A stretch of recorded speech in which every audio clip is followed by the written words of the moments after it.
me voit. Du coup, je vais me reculer. Et j'invite, si vous ne voyez pas, à vous avancer quelques minutes pour me voir, vu que j'ai un support visuel que je vais effeuiller tour à tour.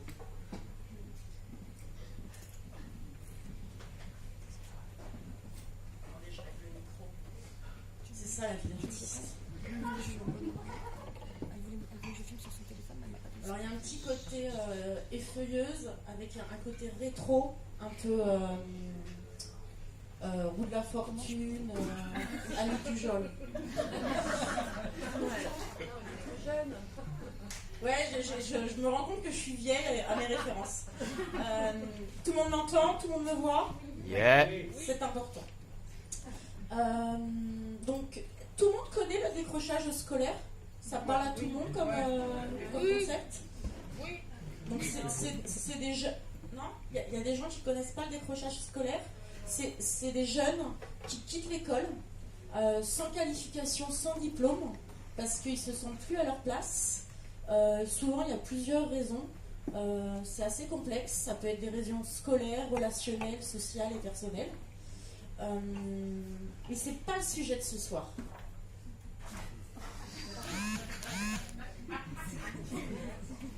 Ce soir, le sujet, c'est le décrochage salarial. Qu'est-ce que le décrochage salarial ? C'est quelque chose que j'ai inventé quand j'ai rencontré des décrocheurs scolaires. Certaines personnes dans le public étaient avec moi ce jour-là. J'ai rencontré des décrocheurs scolaires qui racontaient comment ils avaient raccroché et pourquoi ils avaient décroché.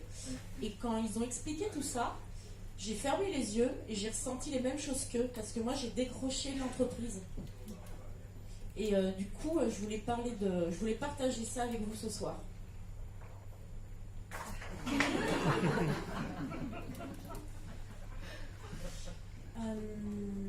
Donc moi, j'ai toujours été une bonne élève.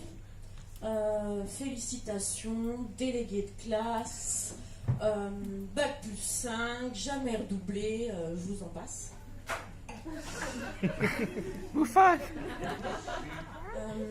Puis après, pendant 14 ans, j'ai été une bonne salariée. Donc je dirais l'employé du mois. C'est un concept américain, mais si ça existait en France, je pense que j'aurais pu l'être.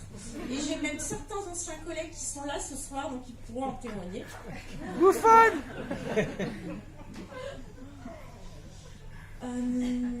En gros, je voulais être parfaite. Je voulais 10 sur 10 sur tous les plans.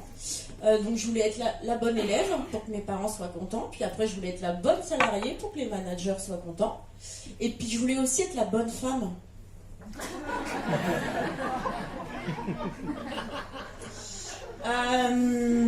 Donc après les 10, les 20 sur 20, j'ai visé les bonnes mensurations, 90, 60, 90, que je ne fais pas. J'ai plus en tour de poitrine, plus en tour de taille et plus en tour de hanche. Et je visais d'être Wonder Woman, quoi.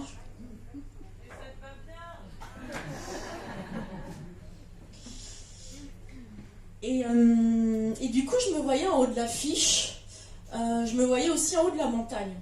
Donc j'ai gravi la montagne, j'ai gravi les échelons de mon entreprise, et j'ai fini avec un poste à responsabilité dans une grosse boîte. Donc gros poste, gros groupe, c'était un peu le haut de la montagne. Pour moi, j'étais contente, enfin je croyais être contente, parce que quand je me suis retrouvée en haut de cette montagne, le problème c'est que j'étais pas heureuse.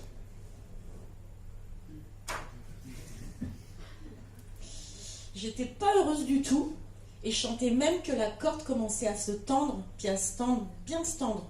Et puis moi j'aime bien insister, donc j'ai vraiment attendu que la corde se tende jusqu'à qu'elle casse. Et quand elle a cassé, j'ai décroché. Donc j'ai quitté mon job, sans job, en attente quoi. J'avais pas un job qui m'attendait. J'avais des propositions de job, mais qui ressemblaient à mon job actuel. Et je savais que où j'étais arrivée, c'est pas ce qui me rendait heureuse. Donc j'ai quitté. Plein de gens n'ont pas compris. Moi-même, j'étais perdue. Mais j'avais beau être perdue, j'avais confiance. Et ce qui est intéressant, c'est que j'ai rencontré pas mal de décrocheurs salariaux ou salariales, je sais pas, vu que c'est une invention, je sais pas si ça se conjugue ou pas. Voilà.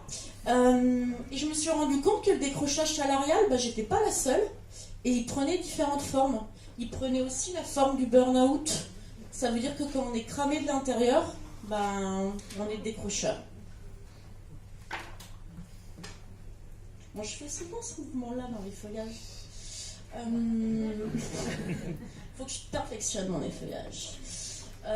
Ça peut prendre aussi la forme d'un congé sabbatique. Les gens qui ont besoin de faire un long break parce qu'ils n'en peuvent plus de leur métro boulot dodo, c'est de prendre de la distance. C'est un décrochage des fois qui dure 6 mois ou 1 an.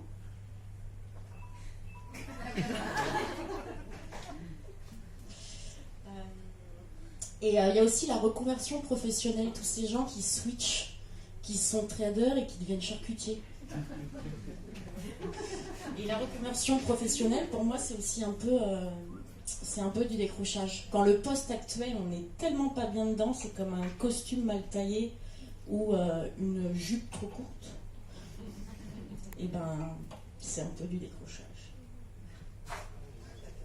Il y a aussi tous ces gens qui parlent de quête de sens. Dans la quête de sens, il y a un début de décrochage, c'est-à-dire que le sens qui n'existe pas dans notre travail actuel, c'est peut-être qu'il faut aller le chercher ailleurs. Donc des fois, il y a des gens qui arrivent à concilier le sens ailleurs et leur job.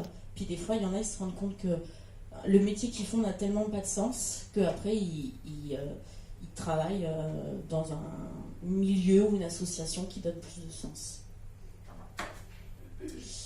Et moi, je me suis libérée, délivrée de la perfection. Je vous épargne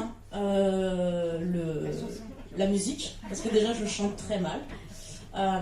Mais tout le monde a déjà le slogan en tête, le rythme. Mais je suis sûre que certains peuvent le chanter.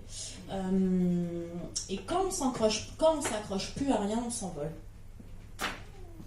Le plafond est bas, sinon le feuillage aurait pu être canon.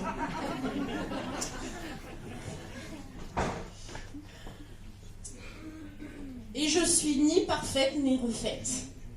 Donc, les mensurations sont en tout cas des mensurations naturelles.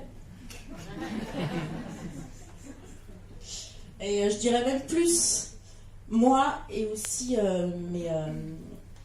mes collègues féminines, on est imparfaites, libres et heureuses. Petit côté pole dance de là-bas. Je dis ça, je dis oui. Et là a commencé une vaste recherche où je me suis demandé qui suis-je, que vais-je devenir. Et là, tout était possible. Donc déjà, j'ai adoré cette période. Oui, je ne savais pas ce que j'allais devenir, mais qu'est-ce que c'est bon de ne pas savoir et de savoir surtout que tout est possible. Je pouvais devenir tout et n'importe quoi. Et ça, ce côté page blanche, il y en a certains qui ça fait peur. Moi, j'y peux rien, ça m'excite.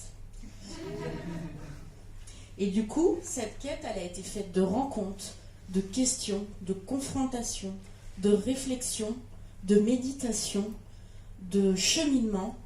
Et c'est une période, je dirais que je conseille à tout le monde.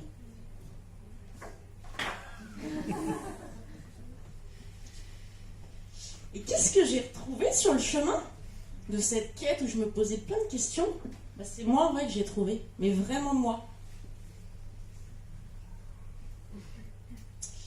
Et en plus de me trouver moi, j'ai aussi trouvé mon Ikigai.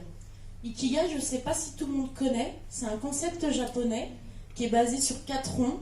La mission, la passion, la profession, la vocation.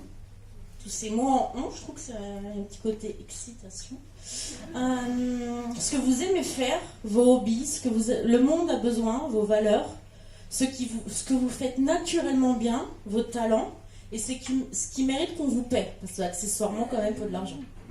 Et donc ça, c'est les services qui sont monétisables. Et au milieu, il y a l'ikigai, mais on pourrait remplacer le mot ikigai par vous.